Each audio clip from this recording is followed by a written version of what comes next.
Hallo zusammen, willkommen zurück auf meinen Kanal.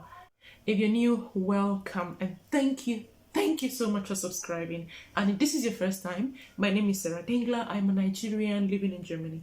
And in my channel, I make videos about the cultural difference between Nigeria and Germany, as well as my personal experience, product reviews, and reaction videos. So if you're into that kind of content, please consider subscribing.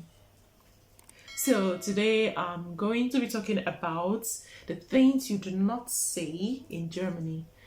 In my previous videos, I talked about the things you don't do in Germany. So today's video is a follow-up to that video. So I'm going to be starting with the most important one, which is no Hitler jokes. So raising the hand in Nazi salutes or yelling "Hi Hitler" in public is a big offense in Germany. You will get arrested or get fined. This law was passed shortly after the end of the Second World War. Sometime in 2011, a 30-year-old Canadian tourist came to Germany and was photographed giving the Nazi salutes, and he was arrested, although he got away with just a fine.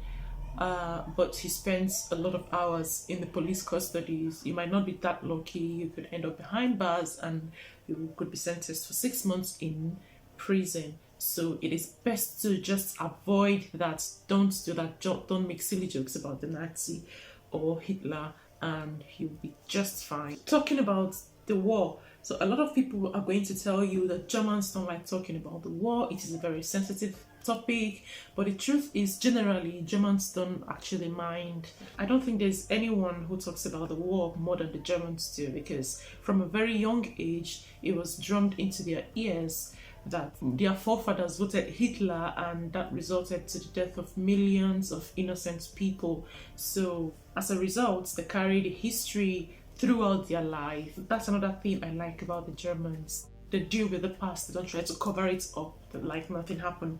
They deal with it. Another thing is talking about money. Money is a very sensitive topic in Germany. You don't go around asking people how much they get paid for their job or how much they pay for their house or vacation or anything about money. Just don't go there. It's very sensitive. When you ask someone you don't know that well, they're going to be looking at you like, why do you want to know? My advice would be not to start the money topic, but if someone comes and talks to you about it, it's probably because they're comfortable with you or they consider you as a friend. But I'll advise that you just don't start. Another thing, like I said in my previous video, is to not wish someone a happy birthday in Germany. That rule does not just apply to the birthday, but it also applies to weddings and graduation and a lot of other things.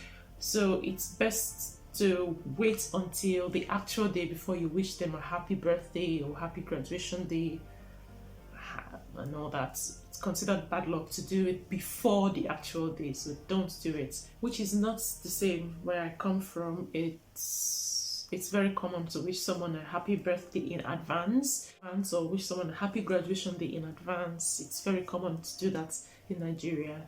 But here it's just not done. Don't do it. Saying sorry. In Nigeria we say sorry all the time. It's like we eat with sorry. People say sorry all the time. Like you cough and someone is saying sorry. You have a headache and someone is saying, oh sorry, take paracetamol. Someone steps on your feet, you're saying sorry and all that. But in Germany it's not like that. I came here and when someone coughs, I'm telling the person sorry and they're looking at me like, what are you sorry for? Is it your fault? Why are you saying sorry? So in Germany you don't just start throwing sorries. Germans, and don't expect someone to tell you sorry for having a headache or sorry for coughing either. Although they have Entschuldigung and tut mir leid, I'm still trying to figure out where to place which, if you know what I mean. Like two sorries, but Entschuldigung is more like an excuse me. Like if someone is standing in front of you, you can be like, excuse me, like Entschuldigung, can I come through? Tut mir leid. Tut mir leid is more like the sorry.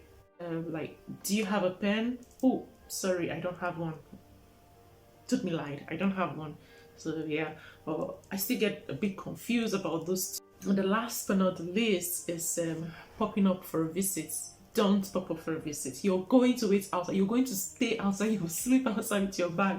So if you're going to visit someone in Germany, you better call the person. You need to text them and let them know that you are coming. Don't just appear out of nowhere. It's very common in Nigeria to just visit your friend without a call or a text. You just appear. I'm like, oh, look, surprise, good to see you, come on in. Not in Germany. You're going to stay outside. Nobody's even going to answer the doorbell, especially if they're not expecting anyone. So you need to plan ahead. You need to let them know that you're coming so they can plan ahead. And that brings us to the end of the video as well. If you enjoyed this video, please don't forget to give me a thumbs up. And also hit the subscribe button, and I'll see you in my next video. Thank you so much for watching. Bye.